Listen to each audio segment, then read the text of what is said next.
कोई नमाज पढ़ता है हेतु बैठकर, कोई और कोई इच्छा नहीं, कोई कामना नहीं, अल्लाह तू मुझे प्यारा है। मैं एक जुमला आपको सुनाता रहता था कि एक मस्जिद में एक फकीर 20 साल से नमाज अदा कर रहा था और एक भी नमाज उसकी कभी कभी टूटी नहीं। 5 नमाज समय पर, एक ही मस्जिद में और एक ही जगह।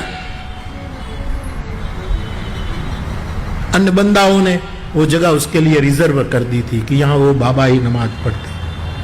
20 साल से अखंड बंदगी। उसके हाथ पैर के निशान लग गए थे इस जमी पर। 21वीं साल की पहली नमाज जब इस फकीर ने शुरू की, शुक्रवार का दिन था, पूरा धर्मस्थान भरा हुआ था। आकाशवाणी हुई मस्जिद से कि फकीर तू 20 साल से बंदगी कर रहा है, लेकिन खुदा ने तेरी एक भी नमाज कबूल नहीं की है। हाहाकार हो गया।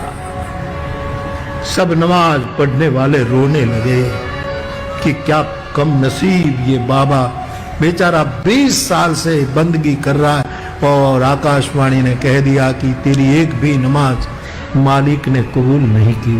सब दुखी हो गए, गजब हो गए। लेकिन उस फकीर ने जब सुना कि मेरी 20 साल की बंदगी में एक नमाज भी मालिक ने कबूल नहीं की, तब जिस मस्जिद के खंभे के पास वो नमाज अदा करता था, उस खंभे से आश्लेष करके, आलिंगन करके वो नाचने लगा, झूमने लगा, आनंद में खो गया। और बंदाओं को लगा कि ये दिमाग गया उसका, पागल हो गया। अरे तुम्हें तो सर पटकना चाहिए, सिर फोड़ना चाहिए, रोना चाहिए, तेरी बंदगी कबूल नहीं हुई है। तब उस फकीर ने कहा था कि बंदगी कबूल हो न हो कौन चिंता करे, लेकिन उसको खबर तो है कि 20 साल से कोई नमाज पढ़ रहा था, बस पर्याप्त है। उसको स्मरण तो है कि कोई बंदा बैठा, इसी भाव से भक्ति है तो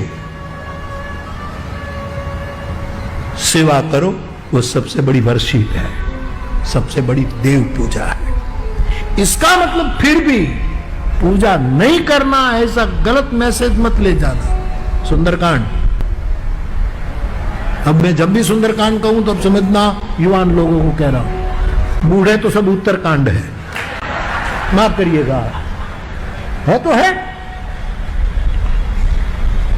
दीप्ति मिश्र जी कहती है तो है, उत्तरकांड है, तुम सुंदरकांड।